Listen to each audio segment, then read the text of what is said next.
computer. Hello, you guys. Welcome to another great interview for the 5th annual Corporate Hustle Virtual Summit. It's me, your hostess with the mostest, Demetria Samuels, LinkedIn strategist, and of course, the go-to person for helping high-performing professionals leverage their experience to build online brands and business, because you know what I say, corporate is stable but not loyal, and I am out here preparing you for the betrayal. Now, I have someone, baby. Listen, I'm not going to take her down too many rabbit holes because she can go and give us some great nuggets, left, right, front, back, and all the things. I've known her for over the last year, and every time I speak to her, I'm enlightened by something else that she says. So do not sleep on what I tell you or what she tells you she does, because it's just a small, itsy-bitsy thing of what her mind can actually help you with. So, hello, welcome to the stage. Tell the people all about you, who you are, and why it is that you decided to join us on the virtual summit this year.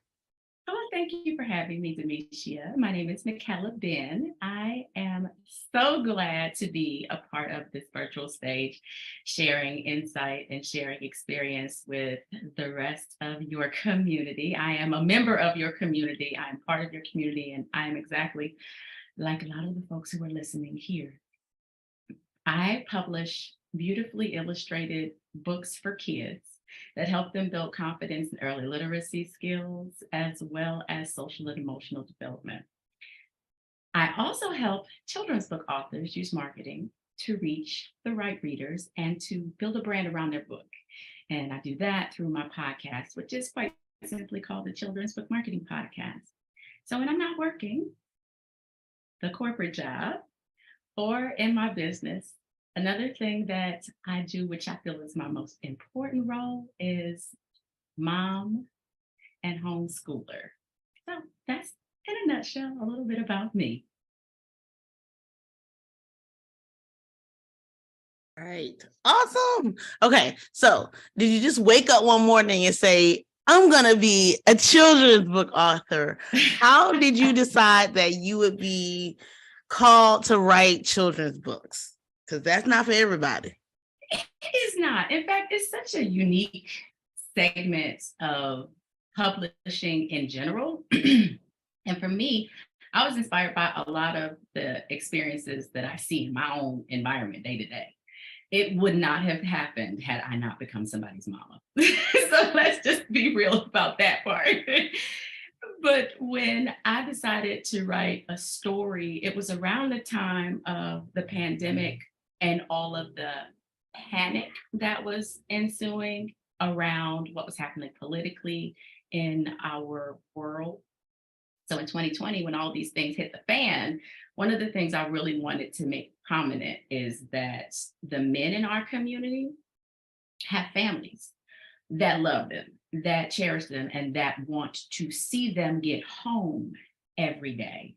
And because it wasn't being treated as something that was profound enough for a lot of other people to respect, I really was touched by some of those events and wanted to make it more clear to people who look like us and people who don't look like us that there is a love, adoration, and appreciation between fathers and their children.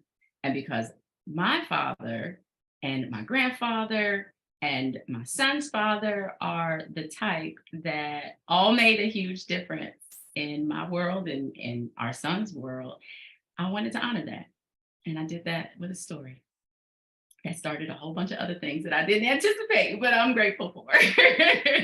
Okay, so during the pandemic, you saw a need for this.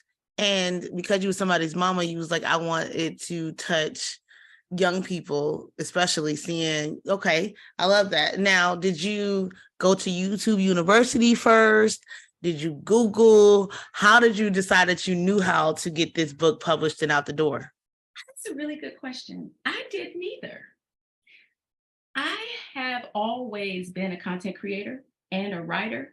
And because I knew from a project-oriented standpoint how to make a product come to life, I drew primarily from my experiences in marketing, which are 20 plus years deep, and product management.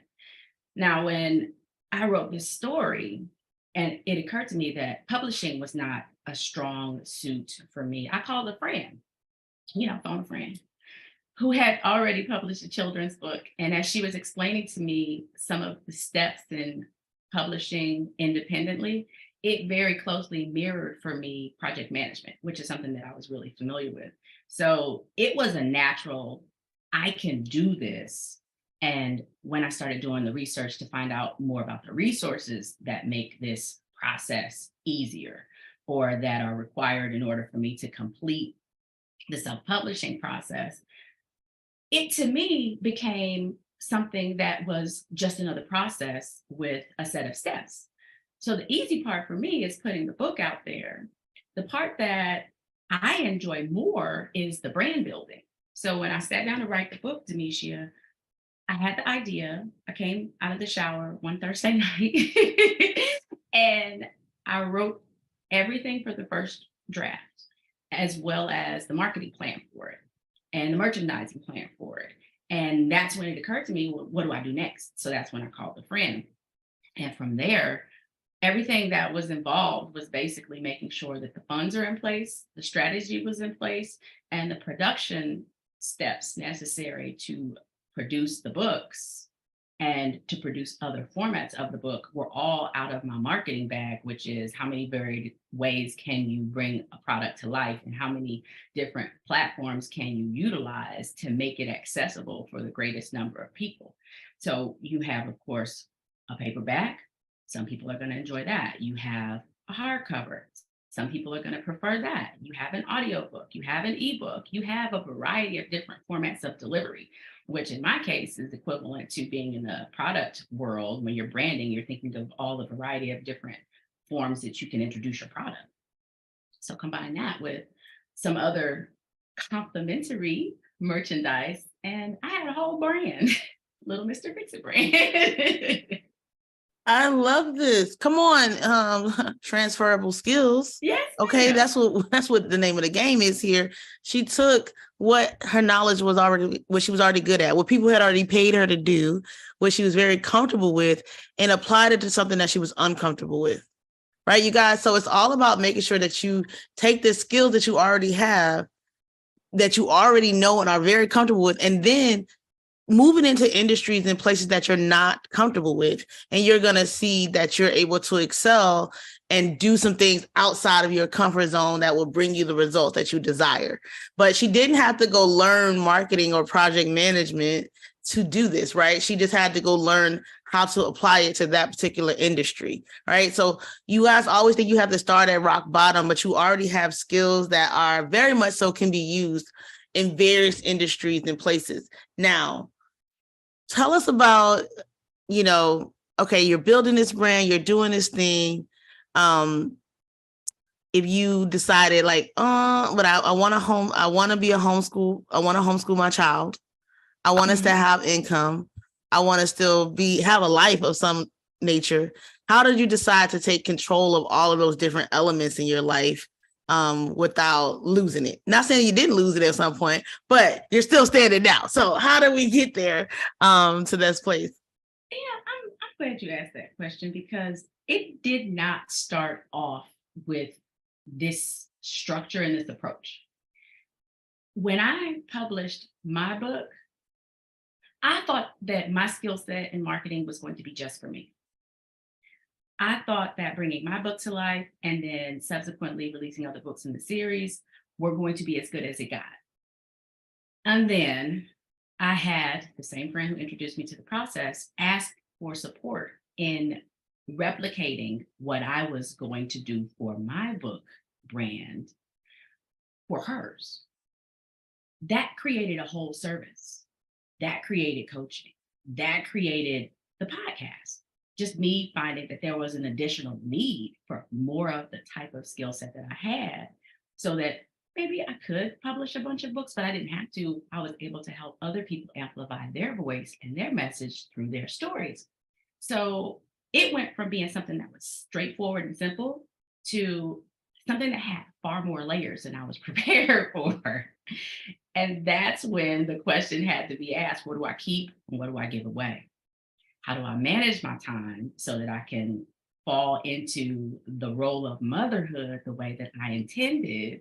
And how do I avoid getting swept up in doing all of the things for other people as I'm trying to build a business? It was not clear to me that this was going to take me completely outside of my element by bringing me closer to my purpose. I had to find structure. I had to find systems. I had to find my favorite word, which is no, to be a complete sentence. And it might not seem like having so many things happen at once is ideal, but in my case, each of the things builds off of each other in some way. They're all complementary. So the niche that I chose for publishing my own books and for helping other people publish is very streamlined. I don't publish in nonfiction, I don't publish memoirs, and that consciousness helps me to stay focused. Another thing that it does, it helps me to operate in a space that I can commit to. Now, I can commit to helping other people bring to life the types of projects that I'm passionate about. So I'm not doing anything that I don't want to do. When you say yes to the things that you want to do and you say no to all of the things that you don't want to do without guilt and without feeling encumbered, it is such, to me, Shia, a freeing concept. So every bit of the way my time is managed is doing something that I look forward to doing. And that makes all the difference in the world.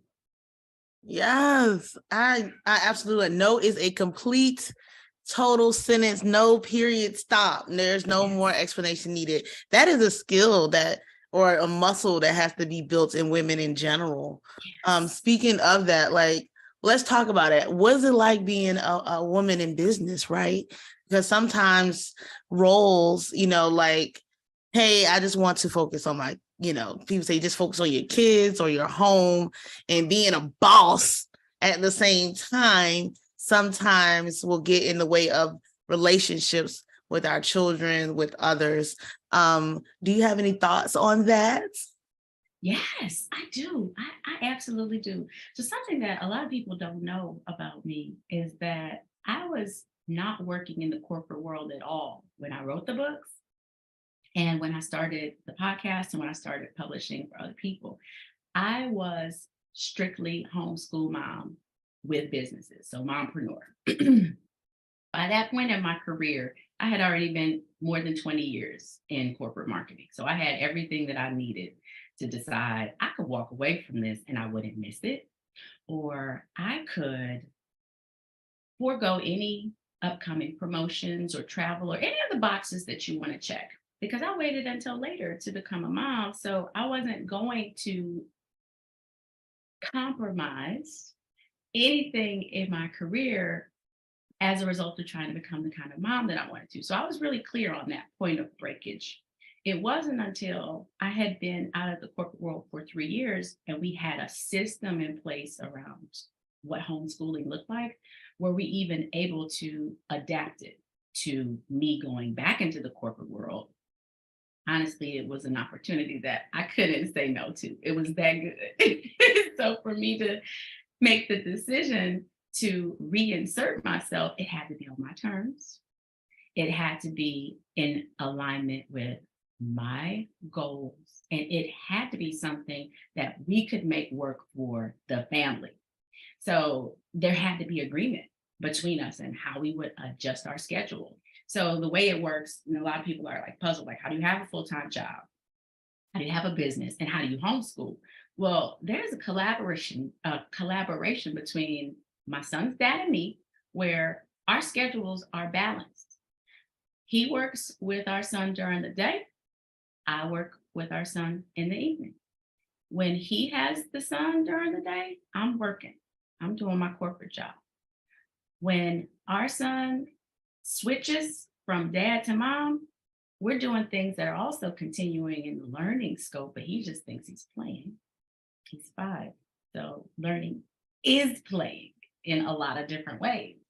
But then I make time for my business in the margins. And because I have this structure in the way that my time is batched, I'm giving myself a distinct period of time by which to do the work that I need to do. And if that's 2 to 3 hours a day, that's all it needs to be for that day. There will be work left over. I can come back to the next day. There's a tendency to avoid the busyness of having something to do, and instead checking the boxes and making the milestones in ways that progress can be seen. So there is a distinct staccato almost of how things get done. Because if it wasn't, it would be grabbing time here when I have it, or making time when I'm exhausted and don't want to do it anyway. And then it wouldn't be the same quality of the output. So I have to really make a conscious effort to stay on that path. I love that. Now, you had a marketing background, corporate marketing background. Mhm. So you probably may have done some of this naturally without even realizing it, not sure. But when you decided that the book would be your product, how did you know it would sell? Like, what was your process of saying, I'm going to produce this book as opposed to the podcast first? Or, you know how some people are like, should you go learn about books and learn, you know, everybody want to get 1,000 degrees and stuff first before you just put it out there. So what was your, like, let's say research or market research behind realizing like Little Mr. Fix-It is the way we should go?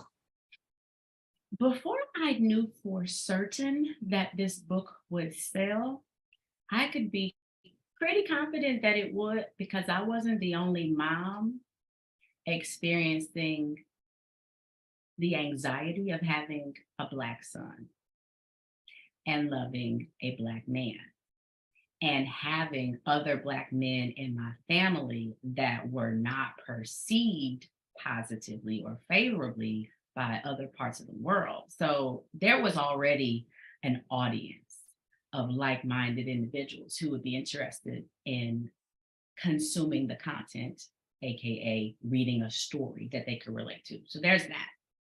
But then another way that I was confident that this was going to sell is because I ran a Kickstarter campaign as a way of generating more awareness about what pivot I was making. Now, a lot of time that a campaign such as a Kickstarter or crowdfunding for any other platform is done, people are solely interested in raising the funds to get the thing done. But because nobody really anticipated this coming from me, from marketing and what I was doing at the time, which was more real estate investing and coaching in that space, nobody could anticipate, oh, Micaela's going to write a children's book and we need to support that. I had to create this campaign so people would understand why it needed to exist and how it was going to bring every concept around what I'm passionate about into the fold. Became front and center part of this campaign that ran. So when I ran the campaign, I launched the campaign in December of 2020. I launched the campaign on December 10th, and I gave it exactly 21 days. So my logic was by the end of the year, July or January 1, I would know what resources I have to move forward with, because December 31st was the cutoff for the 21-day campaign. The campaign funded on day 18 of 21. So I had the backing, I had the funding, I had the support, I had the awareness, and I had a community of people who were helping me to promote it, because I created a Facebook group that was a part of helping circulate the information. And I had the encouragement. So I was pretty confident that it was going to sell. Another reason I was confident it was going to sell, Tanisha, and this is a marketing thing, is that I realized something very early that I found that a lot of my fellow children's book authors didn't quite grasp. And it's that your book isn't for everybody. Your book is for an intended audience. And that's who is referred to as your ideal reader. So it didn't bother me that some families might not see themselves in the story and decide that's not the right book for them to purchase for their children. It didn't bother me that there are people who might look at the cover, which is right here over my shoulder. It didn't bother me that there are people who could look at the cover and say, that's cute, but I have a daughter, so I probably would lean more toward a different type of book because I don't know that she could see herself in that. I respect that. Should girls see fathers and sons the same way that boys should see fathers and sons? My answer to that is absolutely. But that doesn't mean that this book isn't for other people. And it's for enough of the people that I had in mind when I wrote it that I feel confident to lead with communications specifically directed to the audience of people that I had in mind. And that's not something that I see a lot of other, not just in the children's book world, but others in alternate industries making a clear stance on. And that stance sometimes looks like, well, my product is for everybody. And the truth of the matter is, it's really not. And so there's that marketing brain again turning on to say, you can't create something that's for everybody. You have to be confident with who you plan to reach. And that's the audience that I developed more of a connection. Well, my mute didn't want to come off. You guys, that's some nuggets dropped right there from a marketing standpoint. And for those who say that you can't have your passion products turn into something, right? Where there's a will, there's a way. You just have to combine your passions with your skills, with marketing and branding, and it can come to life. Most of your passion projects that you're out here and people are like, oh, there's no market for it, or oh, there's no this. It probably just need a little bit of creativity, a little bit of tweaking to bring it to forth an audience that's worthy of buying it, right? So, don't give up, don't give hope. Let the people know how can we stay connected with you, and any advice you have for us out here in these corporate hustle streets where we out here trying to unapologetically get money inside and outside of corporate America. Give us some advice, and also let us know how if we want to, whether we want to do children's books, or you guys can see where to buy the book from. But if we want to stay connected with you in that capacity of people who want to maybe do children's books, because I need my children's book to drop before the end of the year. So I'm going to stay connected. But what are y'all going to do? Let them know, Micaela. Yes. So the best way to get a hold of me in a social media context is on Instagram. I am my name, Micaela Benn, on Instagram as well as on TikTok. The other place to find me is on podcasts. Children's Book Marketing Podcast can be found every place where podcast streams, whether you're talking that you're an Apple user or you're big on Spotify, it's there, and everywhere else in between. What I have there is free. It's insight, it's experience, it's watch outs, it's strategies. It's the kind of things that a lot of children's book authors want to find out about before they release their books, but sometimes they don't. So whether you are a brand new author or planning on becoming an author, or you've done it and you just need to go back and refresh some things, that's a great place to go to make marketing easier. Advice for being in the corporate space and having a business. First thing is figure out what time you have to devote to your business. Rather than feeling stretched, making it clear how much time you will devote to your business is the first thing I would suggest doing, whether that's 10 hours a week or 12 hours a week. And what you may find is that with the limited scope of time that you have, you will take more of the necessary steps to get things done because you have that scarcity in the time that you have available to do it. So that'd be the first set of advice.